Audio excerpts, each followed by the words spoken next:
Muchas bendiciones, aquí estamos de nuevo renaciendo cada día.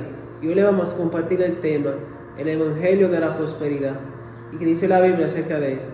Entonces yo empecé leyendo de Josué, capítulo 22, versículo 8. Y la palabra se lee en nombre del Padre, del Hijo, del Espíritu Santo. Amén. Y dice así.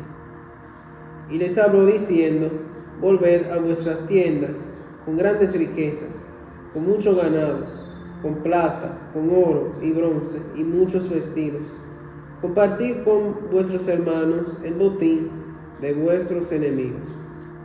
Aquí es la parte de Josué después que el pueblo de Israel conquistó toda esa tierra. ¿Qué pasó ahí? ¿Por qué Josué está bendiciendo a esa tribu? A la tribu específicamente de Manasés, porque ellos fueron obedientes y salieron a la guerra. Ahora bien, Josué le dio también un mandamiento a toda la tribu de Israel, que ellos debían de seguir los mandamientos de Dios, y ahí entonces Dios los iba a bendecir. Hay un capítulo lleno de bendiciones y de maldiciones por la obediencia y la desobediencia. Ahora, muchas personas, como quien dice, hay mucha controversia con ese tema del Evangelio de la Prosperidad.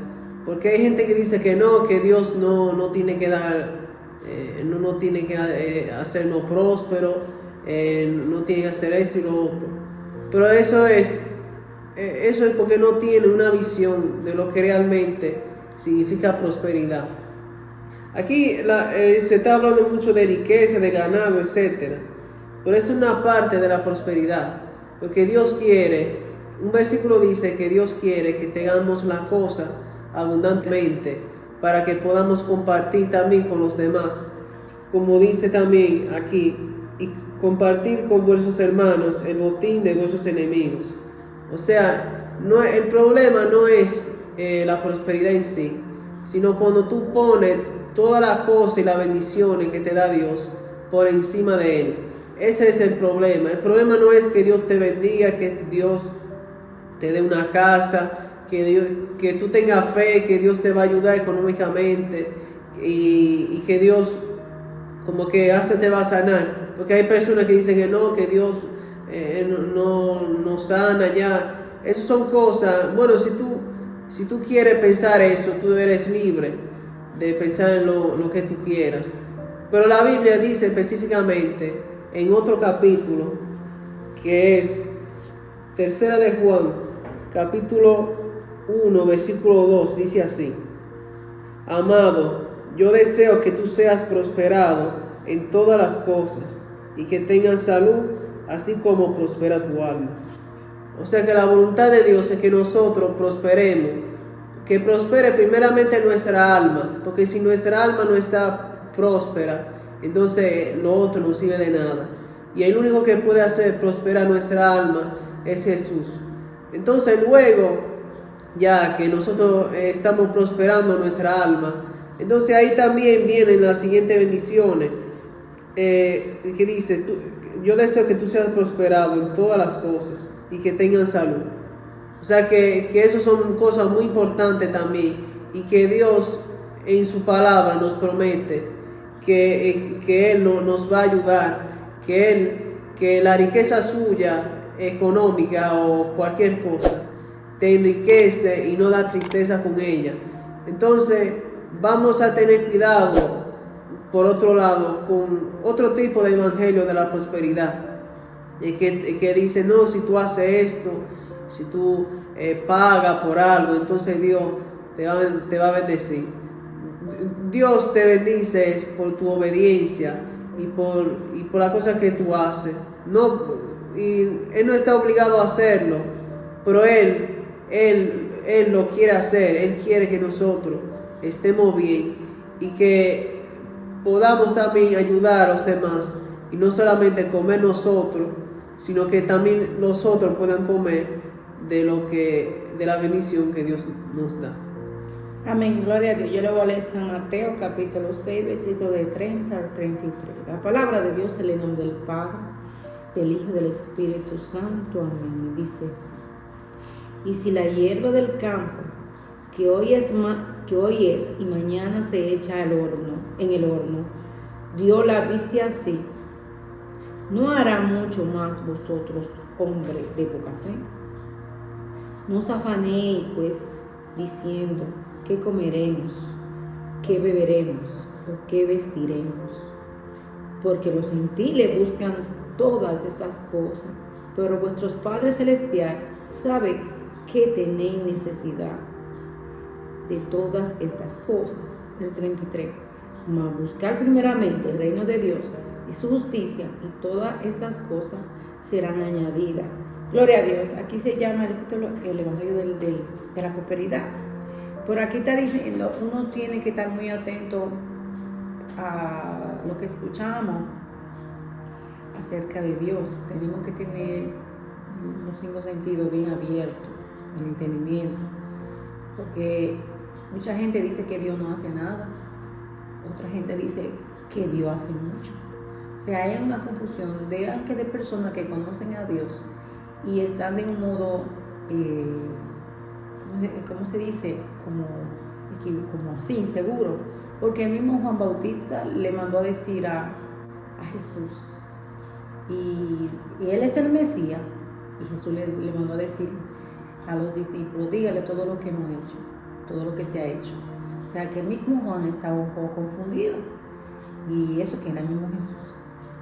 Lo que yo me quiero concentrar es que a veces no dicen que Dios no da, y Dios sí da. Dios, aquí dice su palabra dice que Dios sabe lo que nosotros necesitamos. Dice el 32, porque los gentiles no buscan otra cosa, pero vuestros padres celestiales, que Dios, que sabe que tenéis necesidad de todas esas cosas. El Señor sabe todas nuestras necesidades, conoce todas nuestras enfermedades, conoce cada detalle de nosotros, porque Él fue que nos creó, y si Él es nuestro creador, imagínate, Él sabe cada detalle, como uno conoce cada uno de sus hijos, diferentes caracteres tienen. Así Dios conoce cada uno de nosotros, cada uno tenemos diferentes caracteres, unos son más rebeldes, otros son menos rebeldes, otros son más suaves de llevar, otros son tranquilamente de llevar. Entonces, prácticamente a veces no hablan de un Dios que dicen que Dios no hace, Dios hace mucho. Dios hace mucho, porque ya que estamos vivos todos los días, ya Él hace mucho. Es una prosperidad, es un evangelio de prosperidad, porque cuando tú inicias a aceptar eso en tu corazón, ya lo primero que tú haces al Señor es decirle, Señor, gracias por la vida, gracias por darme este día. Eso es lo primero que uno le agradece al Señor, cuando uno se levanta y mira al cielo azul, dice, gracias Señor por esta vida. Y esa es la primera prosperidad que tenemos aquí en este mundo. Y aquí dice claramente, aquí dice en el otro, en el 30 dice, y si la hierba del campo, que hoy es mañana, se echa en el horno y Dios la viste así, no hará mucho más vosotros, hombres de poca fe. Pero ahí hay un detalle, para que yo pienso que todo lo que nosotros tenemos es por la fe, como dice aquí, hombres de poca fe. Eso es parte del evangelio de prosperidad.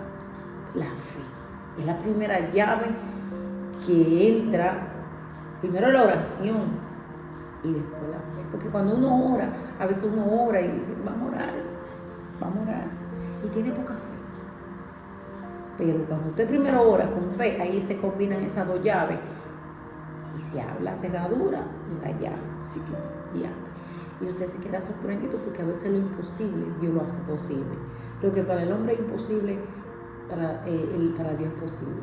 Entonces es un evangelio de prosperidad, pero por eso te digo que tiene que tener mucha cuenta, porque mucha gente no se la dan y a otros no se la dan.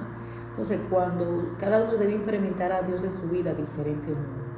Por ejemplo, hay gente que lo bendice, por ejemplo a Job era prosperado, y hubo un momento que él tenía crisis, y con todo él continuó con la fe del Señor. Ahí está. Eso es parte del evangelio de prosperidad. En los momentos difíciles también adorar a Dios. ¿Por qué? Porque en ese momento hay tormenta, pero después viene la luz. Y aquí continuamos diciendo también, dice también el 31, dice, no afanéis, pues diciendo, ¿qué comeréis? qué qué comeremos o qué beberemos o qué vestiremos. Eso es parte también del evangelio de la prosperidad. A veces tenemos tan poca fe en el evangelio de la prosperidad que nos preocupamos. Ay, no vamos a tener ¿qué vamos a comer? ¿Qué vamos a beber? Entonces, eso es parte. Pero recuerda que le quiero decir, hay dos tipos. Está el evangelio de la prosperidad, pero mucha gente cogen a Dios como si fuera como una herramienta. Y Dios no es una herramienta. Dios no es una herramienta. Entonces, cuando usted usa a Dios como herramienta, ese evangelio de prosperidad, usted no lo va a ver. Entonces, Dios no es un Dios de herramientas. Dios es un Dios, bueno, sí, Él es misericordioso, Él lo puede ayudar, claro, pero no usemos a Dios como herramienta, porque Dios es misericordioso. Dios es misericordioso y bueno. Entonces, por eso Él tiene cuidado de qué usted va a comer, de qué yo voy a comer, de qué voy a beber, de qué vamos a beber. Entonces, es el evangelio de la prioridad cuando usted le da el primer lugar al Señor. Porque de cada cosa, cada detalle, vamos a ver a la prosperidad, porque la gente piensa que prosperidad es ser millonario. Y eso es buenísimo, claro, porque usted tiene facilidad de ayudar a mucha gente. Pero vivir cada día con la necesidad que Dios le da, eso es prosperidad. Eso es algo maravilloso. Y vamos a leer, continuando leyendo el 30. Dice, y al hierro del campo, que hoy es mañana y echa en el horno, Dios la viste, ¿por qué no habrá mucho más de vuestros hombres de poca fe? O de nuevo repite la poca fe. Pero vamos a leer también el 33, que dice, mas buscar primero el reino de Dios y su justicia, y todas esas cosas se le añadirán, las cosas serán añadidas. Gloria al Señor. El 33 lo está diciendo todo. Todas esas cosas. ¿Cuál es la primera cosa? El reino de Dios. No usar al Señor como una herramienta. El reino de Dios. Y cuando usted está con Dios, entonces usted inicia a tener fe con oración. Entonces, cuando usted deja que Dios le cubra su necesidad, entonces usted va a ver el evangelio de la prosperidad. Porque así funciona. Nosotros dijimos el evangelio de la prosperidad porque Dios nos ayuda, así como Dios ayudó a Job. ¿Por qué Dios ayudó a Job? Porque Dios primero siempre ponía a Dios en primer lugar. Ese es el evangelio de prosperidad. Pero a veces queremos poner a Dios en toda cosa difícil y queremos obligar al Señor que nos la dé. Y eso no funciona así. Eso no funciona así. Es si Él quiere, porque no obliga. Es que también nosotros sí queremos servir al Señor, porque tampoco obligamos. El Señor nos dio libre albedrío para nosotros hacer y no hacer. Es decisión propia. Eso no es que yo es decisión propia. Como dice aquí, mas buscar primeramente el reino de Dios. Dios lo está diciendo claro. Primero búsquenme a mí y después la otra cosa será añadida, dice aquí. Gloria al Señor. Entonces, ¿qué le voy a decir, Señor? Que Dios es bueno. Y sí, el evangelio de prosperidad existe, siempre y cuando se hable por la verdad. Pero cada cosa tiene un sacrificio. Tiene un sacrificio. No es verdad que usted va a tener las cosas sin sacrificio. Primero tiene que tener a Dios en su corazón directamente. Pero también nosotros sentados en la casa sin hacer nada tampoco vamos a tener prioridad. Porque una cosa viene a la otra. Dios hace la parte mía, la parte suya, y yo hago mi parte mía. O sea, si yo no hago lo que me toca, entonces no voy a tener el evangelio de la prosperidad. Sin hacer nada, Dios no me lo va a dar. Así que es un equipo entre Dios y el hombre. Así que nada, ¿qué le voy a decir? El evangelio de prosperidad, vamos a tener fe primeramente para estar bien, porque Dios quiere que estemos bien. Sí, dice un versículo también, que no hay nadie que deje casa, mujer, que deje hijos, etcétera, que no reciba mucho más en este siglo y en el venidero. O sea que cuando tú dejas todo para servir a Dios, entonces Dios no solamente te lo devuelve, sino que te da más de lo que tú tenías antes. Pero una cosa muy importante también es la intención que tú buscas a Dios. No busquemos a Dios simplemente para lo que Él puede hacer, sino por quien Él es. Bueno, Eso fue todo por el video de hoy. Esperamos que haya sido de edificación. Si fue así, no se olviden darle like a la campana.